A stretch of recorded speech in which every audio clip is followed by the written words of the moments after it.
It is my true honor and pleasure to have you here today, Robert. Thank you for joining me. I have just marveled at all that you have accomplished in your lifetime and the clients that you serve, and that we are on the same wavelength about luxury and space and design and how it matters. So let's jump into this conversation about design. Tell me, what is your definition of luxury? Luxury, well, that's a good question. We do it so often, but to really think about it in practical terms, um, to me, luxury in essence would be like what we call the intersection between what you dream about, Hmm. the real fluffy dreams, and what you could practically acquire. Wow. You see, because what happens is it's like a cross in there, Hmm. and you have one side which is just the ether, the imagination, the dream Hmm. world, but that intersection it becomes calculated on how we can take that dreams into our actual life. You Wow. see, so when I deal with clients, it is so important for me to soak up every aspect of what they dream about. Wow. Don't limit what your dreams are when you come with me. I want to hear every last thing, if you want to buy your own island. Man, that is so awesome. I love that definition. Thank you. Thank you for providing that. I always love to talk to, people that are smarter than me. So Oh, you're brilliant.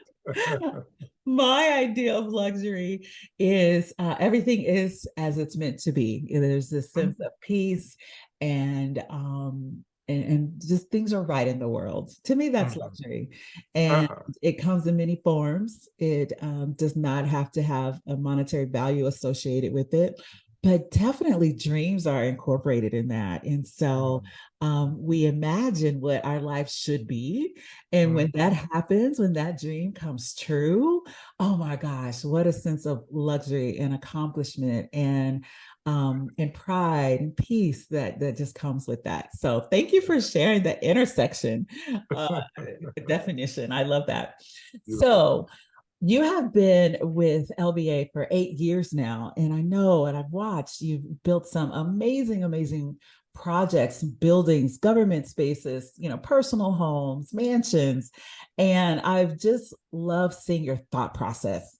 Mhm. Like, I know you go deep into this realm of possibility and creativity, but we also have to be practical when we do that, right? Maybe we come Mhm. out on the other side and then reverse engineer some things so that it's doable and achievable within the budgets Mhm. that we're given. But tell me more about your process. What are you thinking when you start creating? Well, for me, the thing is always amazing. I look at the root of everything that we design has to deal with, and that's why I might sound on the far end of things, but the dream world is a parallel universe to our lives because Mm, what I tell people is that 90% of my solutions mhm. and 90% of my ideas come when I open my eyes in the morning. Wow. It's already done. Yeah. Because what happens is when this, it gets weird, when the soul is at rest, Uh-huh. it's free to explore things beyond our physical realm. Wow. So when I was a child, I didn't understand this very often.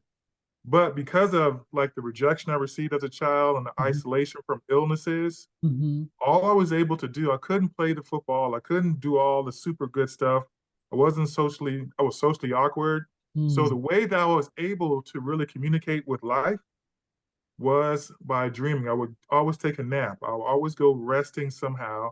And when I wake up, I would just be like spinning in circles because I just had this idea or something that came upon me that I said, I want to explore how to do this. Mm. And that has been really, I'm gonna be 55 in a couple of weeks. It's been August, like this for baby. at least 50 years that I know of, Yeah. Yeah. because, you know, I started out with doing gold cars, building cars. I started, you know, have dreams. I would start building things with sheets in the house, like with tent shapes. Oh, wow. And I would try to explore how to connect this sheet to this door and that door because of something I had in a dream or an idea of daydreaming as well. Okay. And by me taking that dream life and try to pull it into a physical realm, always wound up being a winning situation. Yes.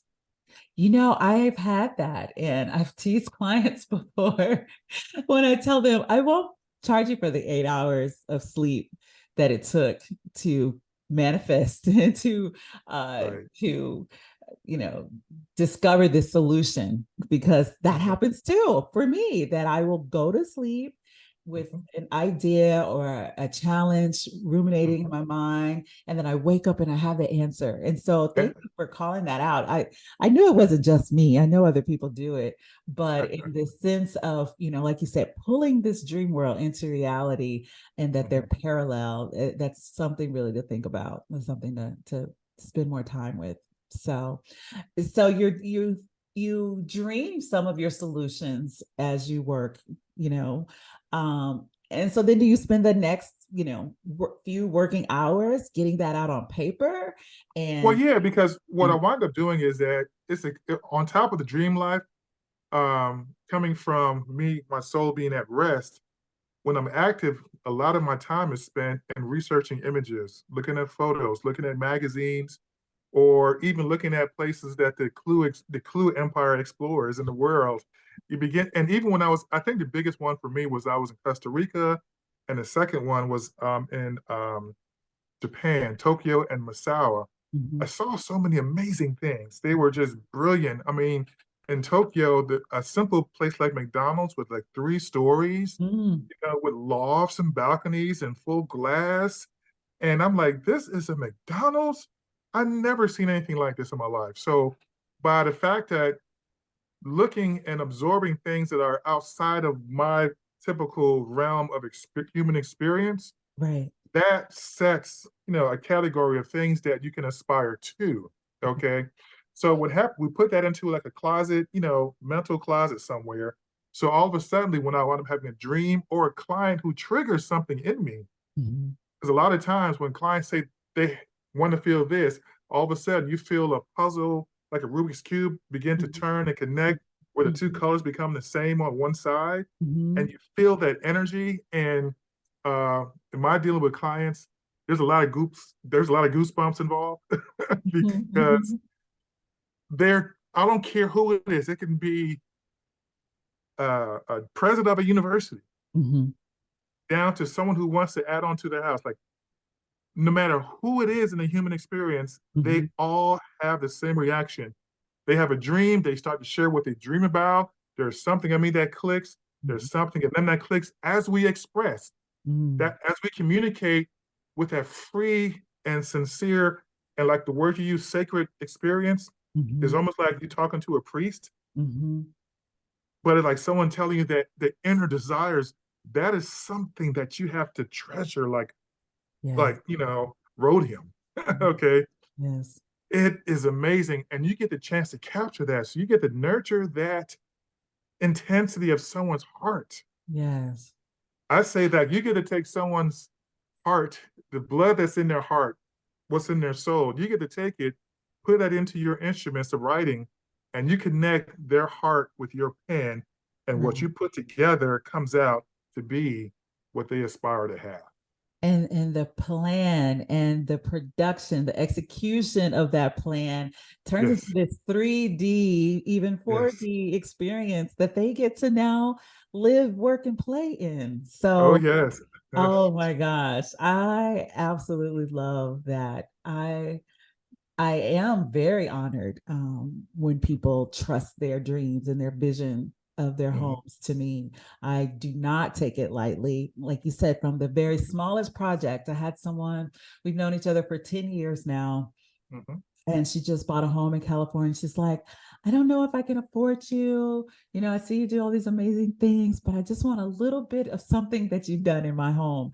Will you Mhm. help me with this one space? I can Mhm. only do a consultation, but as much as you're able to give me in that 2 hours, I will treasure. And I was like, floored. I'm like, Mhm. oh my gosh. Like it felt like such a huge responsibility. And and I treasure that. I honor that she wants to take my gift and my creativity and have it in her home, even in a small way. It means so much. And then, of course, yes, the larger projects where we get to spend millions of dollars and, Mhm. you know, takes 2 years to plan and execute. It's like Right. that, of course, feels, huge and magnanimous, but it just that's almost a given and an automatic. But I think it's even more special. It's like the woman that gave her very last dime, right? Her very last. Mhm. It's something that trust that's given Mhm. is paramount. Yeah, because one example I can give you is that I think the most profound experience I had was there was a time when I almost had to drop out of college because Mhm, of no financial aid, even though I was a scholar. It mhm. was just a weird experience. And somehow one of my professors just said, we're not going to let this happen. He led me up to the dean of students, which led me to the VP of the administration, which led me to interrupting a cabinet meeting with the Okay. president. Wow. Okay. I have like 20 suits in there leading this university, and I'm here as a dollar, a buck 70 college student. And the guy, the president, stops his meeting to pay attention to me. Mhm. And he said, you know what? I'm gonna give you $500. I was so amazed about it that I waited 10 hours in his office the next semester to show him what I did Oh wow. because he allowed me to live. He allowed my dream to stay sustained alive, getting out of architectural school. But what happened was the following year, he called me up to his office to give me his dream. Yeah. He Yeah. said, I have a dream where I want to build this nice retail center across the university. I said, you Uh-huh. don't need a retail center. You need a social center where everybody can get under one roof. And I Okay. made a deal with him. If I'll give you an idea if you pay for my grad school. And he said, deal. Okay. And that dream, believe it or not, was amazing. I got an award in college, one of the top awards, Alpha Rho Chi Medal of Leadership, Service, and Support. And merit. But 12 years later, that dream, we won the competition because of my effort to do this $65 million project. Wow. And when Wow. we built it, we got it done. There's a big university person like the marching band director, William Foster, for the Marching 100. He Okay. passed. So he got the chance to do it in this building. And when I met the president again, he said, Robert, we did it. Wow. And so it was like the dream from Oh, that what a office. full circle moment. Yes, Oh, yes, love it. yes. Oh, wow. Uh, That is awesome. That is uh, so incredible. This gift that we're given of vision, sight, and planning, it's in this world of design and architecture, it's like the balloon and the string. mm, You have these mhm, big visions and imagination and creativity, but then how do you pull that down and bring it into reality? And how do you do it in a way that makes sense? Like, because yes, there are budgets, and yes, there are physical needs that need to be met. Of course, it's right. function over form. Mhm, Part of my creativity is solutions for life. mhm, mhm, Solutions for how does your family interact? How is your room supporting your rest? What's the mhm, position of the furnishings that's welcoming and inviting, or sets you up in a cocoon? Like they're different purposes for each room, and that's part of why I say sacred spaces, because each space is set aside for a specific reason. mhm. Um, and and so yes, there's just so much that has to go into play. What's your favorite part of it? Like, is it we've talked about the creativity and pulling the dream world into the physical world, but then there's so many other steps that go along the way. Can you Well, identify a couple of them that maybe the average person wouldn't suspect is even necessary, but that you mhm. really get into? Well, a lot of it has to deal with when you say every client has a various budget, and it's important to understand those things. And so we have a lot of technical discipline we have to deal with as far as, site planning, understanding how the contours of the land lay, if the building is existing, what kind of structure building is made up of. Is it wood? Is it steel?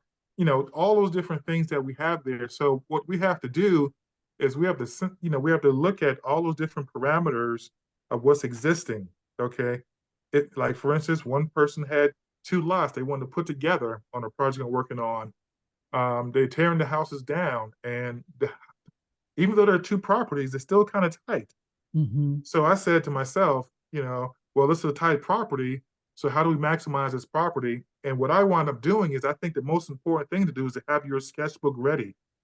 Always, always, always Mm-hmm. have a hand instrument, your pens and your sketchbook with you to sketch out ideas on the move, because those ideas come in milliseconds at a time.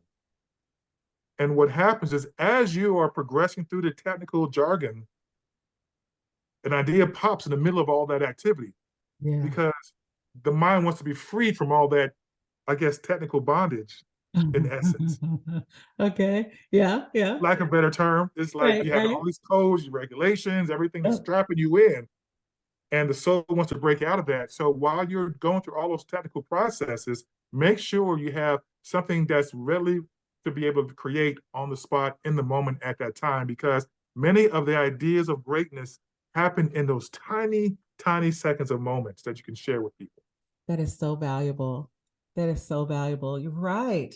Even just as I age, as I get older, my Mhm, memory is just not the same. And I let mhm, clients know, my family, everybody knows if it's not written down, mhm, there's a great chance that I will forget. So I must write everything down. So I do carry, notepad. And sometimes I use my phone as notes, but I can get mhm, distracted. So with clients, I prefer my notepad so that I don't have the digital distractions.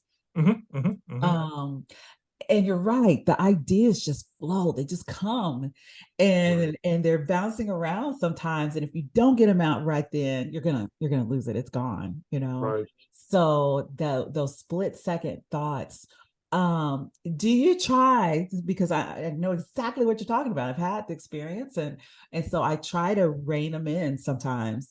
Mhm. But it sounds like you're like, no, let them flow. How do you work in the duality of, okay, we got this technical performance that we have to do, Mhm. but then we also still have more ideas that are going to make the project even more special and better in other ways.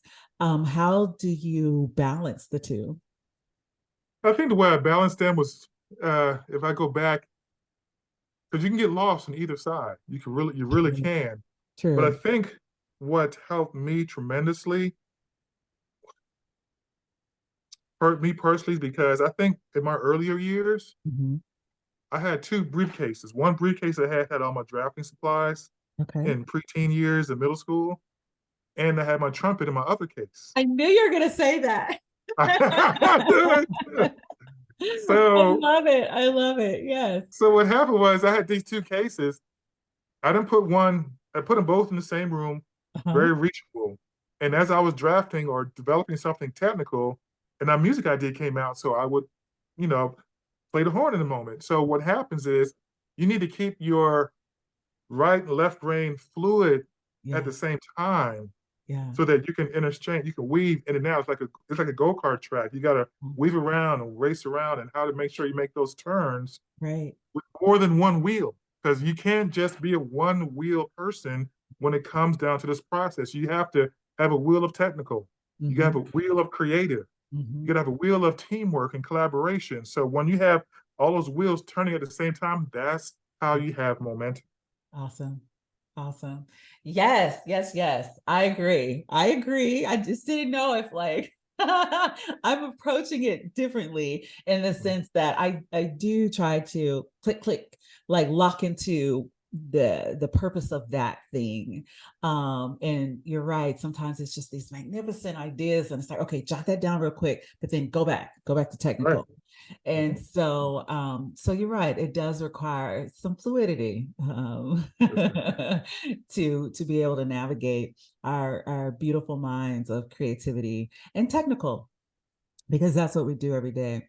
Now, tell Right. me, I want to know more about just your approach with mapping out the site, because you mentioned that earlier. And I know that it's important. I bring nature into my designs often as I can. Even in commercial spaces, we think about how to create this integration of nature, because our human bodies yearn for that, right? Mhm, That's our mhm, natural element. We're living in these built environments, but we get to decide and we get to choose how those environments are built. And so incorporating natural elements is one of the ways that I help us connect, help my mhm, clients connect to what our nature yearns for. And that's, biophilic, elements with the pattern of leaves and beehives mhm. and just nature, the texture of it all. Tell me how you map out a site in relationship to that. Do you look at the views from the windows, from the entry, from, I don't know, a bedroom or an office? Like, how do you analyze and how do you prioritize these different elements? Well, what we have called a field investigation and verification process. Mm-hmm. The number one thing is that you have to visit the site, okay? And you have First things first. first you got to visit the site. You got to visit the site. I'm sorry, it just you can't do it. And not do you have to visit the site, you have to visit the site with an open mind, Mm-hmm. okay? You have to go there and not just run through. You have to go there and absorb it. Right. Like when I go do a site visit, I may have a series of 50 to 100 photos Mm-hmm. of the site, but the photos is a capture of what I'm seeing in my own experience Right.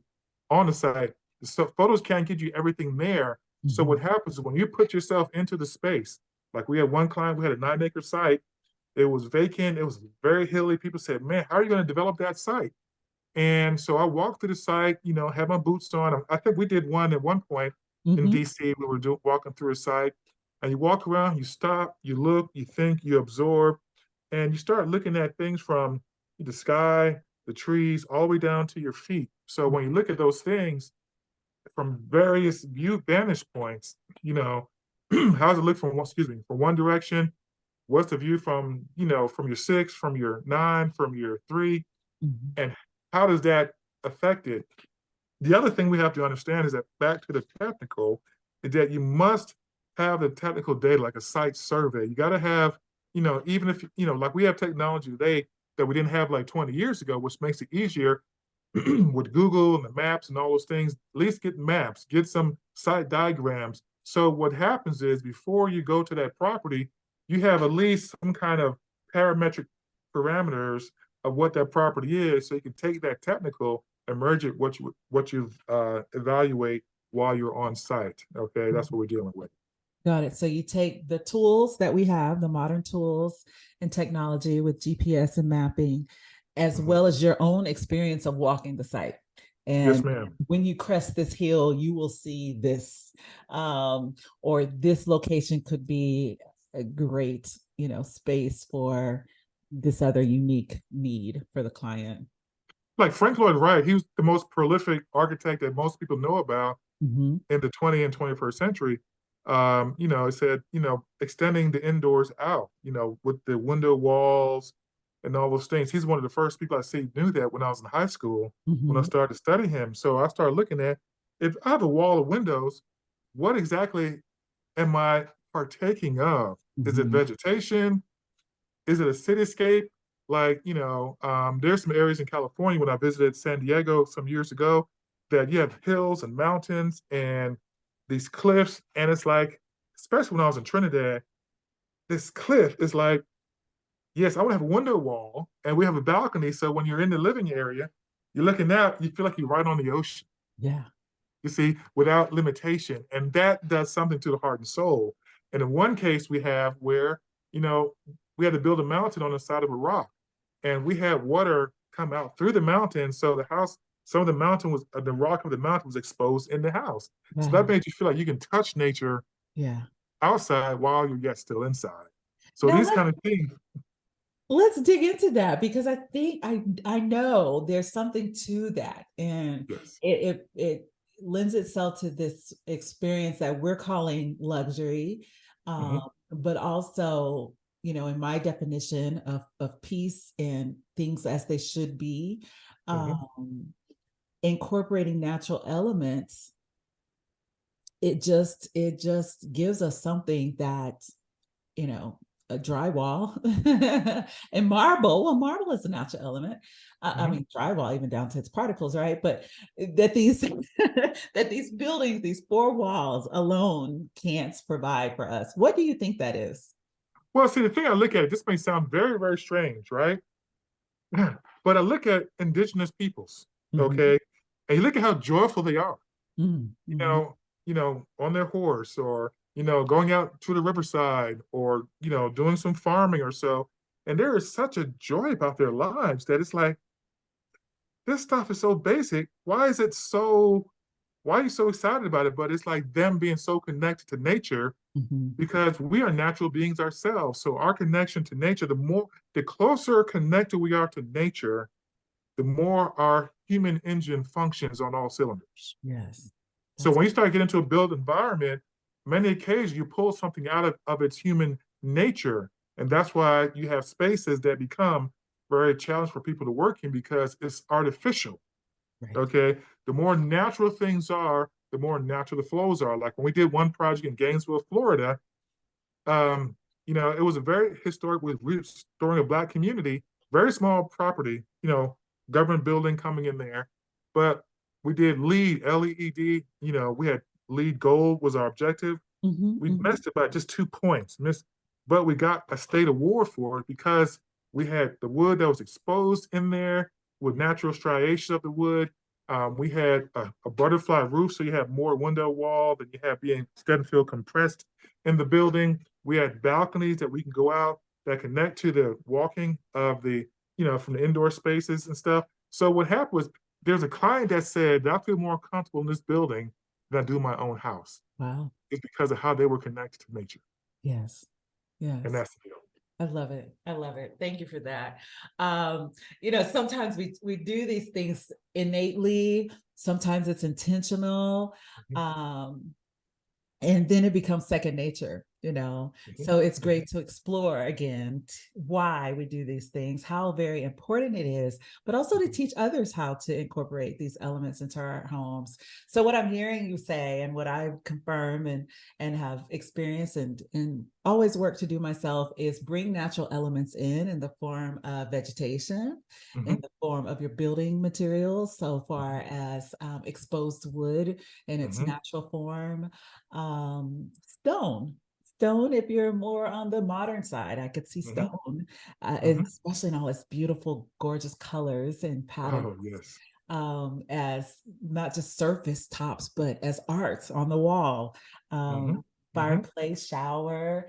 I can think of a few residential applications, in a hotel lobby or government lobby as a mhm, feature wall. Those are some great ideas to create sacred spaces. What about color palettes? I sometimes think of, if I'm not able to bring these natural elements in, if that's not their desire, if that's not their style, I think mhm, sometimes I'm able to do it even just through color. mhm, Is mhm. that something you've ever done in Color building is very important, materials? because, and as I get older, I become more vocal about it, more confident to say this, that color has a lot to do with your ethnic background. Mm, I've noticed that. I've really noticed that, and believe it or not, I try to not put ethnicity into what I'm dealing with, but humans from different parts of the world have different types of color palettes and absorptions that they deal with. 100% agree. And I've seen it. And with my clients, I have a very diverse clientele. And we will Yes. take a deep dive into their color preferences and Mhm. symbolism, symbols and motifs and patterns, and how that ties back to their origin. So, yes, Yes, keep ma'am. going. Yes, ma'am. And so what happens is, there's some clients that like the greens, the grays, the browns that are very muted colors, where like it's almost like not there. Hmm. And there are some clients who like the colors of pop to just explore. So when you're there, it becomes a feature. Right. Like Right. there are some clients, and I particularly have a close bond to this, where you have like the rusts, the oranges, the reds and the fuchsias, where they come out and they Hmm. pop. It's like, oh, when I come in here, it almost makes the body go from a fetal position, where it starts to feel erect. Mm. You start to feel your body rising up, because Open. the Yeah. color Yeah. takes you and makes you more alive. Right. Whereas in some cases, some clients, where that color would make them not come to the building, because they will just it'd be too busy for them to Too really much energy. absorb or to operate in that. And that comes from a lot of times ethnic, backgrounds and how you grew up in your various ancestry. Right. And even just your own family, bringing it down to a smaller scale, which is informed by previous generations, right? Hmm. So I think of in travel to the Caribbean and how the sun is so strong Hmm. that they choose really bright colors Hmm. um, for identification purposes. Hmm. It's like, Hmm. oh, there's my house, the lime green between the Right. the pink one and the orange one, you know. Right. Yes, um, indeed. so yeah, that is fascinating how so many things inform us, make us Hmm. who we are, Hmm. that we will naturally bend ourselves towards, Hmm. but that we can use all of this information to create spaces we just love to be in. So Yes, ma'am. yeah. Well, I can keep going on and on with you, Robert. I know we could talk for hours and we have before. Yes, ma'am. So, but we will keep this confined within the space we have now. And I will end Yes. us by asking, how do you give yourself a taste of luxury in your own personal life? What do you do for yourself? Wow. Wow, wow, wow. Well, that's a really deep, deep question. And how to answer it because, so many emotions started to come with that. But just recently, last 10, 12 years, I've come to realizing that I spent so much of my energy making things beautiful for others Mhm.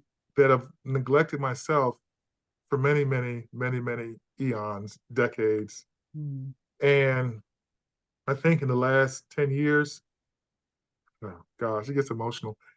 I began to start to have the ability to, acquire things that are to my own personal taste. Mhm. Like for instance, designing our living space, our family space. I was able to do that. Finding the chair that is atypical, okay, Because you're a that tall guy. you're right, that can support me and my spouse, my wife. So there's things that I had to slow down to pay attention to what I like. Mhm. Because as servicers of professional service people, we have a tendency to always study what other people need, not what we need for ourselves. Mhm. And I've got to understand what I like. I love things that deal with how to make you relax. We have like 5 recliners in our house, Mhm. but the way they're designed, they're set up to the point where you can be communal or you could be, entertained in various ways with that. Right. Another case example is that I've always had a dream of doing my own fitness center. Yeah. So I can have places to just to do all the grind without all the germs. Okay, so to speak. You do have to do what you do. But by me doing that and taking that dive in to do that, I begin to see more of the luxury and the passions that I have become satiated, Yeah. which made me feel better inside, which eventually began to lift my heart and soul more, and not just me being a tool for somebody else. Wow. Wow. I love it. Thank you so much. Thank you for sharing your heart and your incredible mind with us today. Mm. I will definitely include in the show notes how people can reach out to you because you are so multi-talented with your art, Yes. your music, and your soul is just beautiful. Thank you so much, Robert. I've enjoyed this conversation. There will be many more. Thank you, Nikki. I appreciate you so much. You always encourage us to do the best we can. Thank you much. Awesome.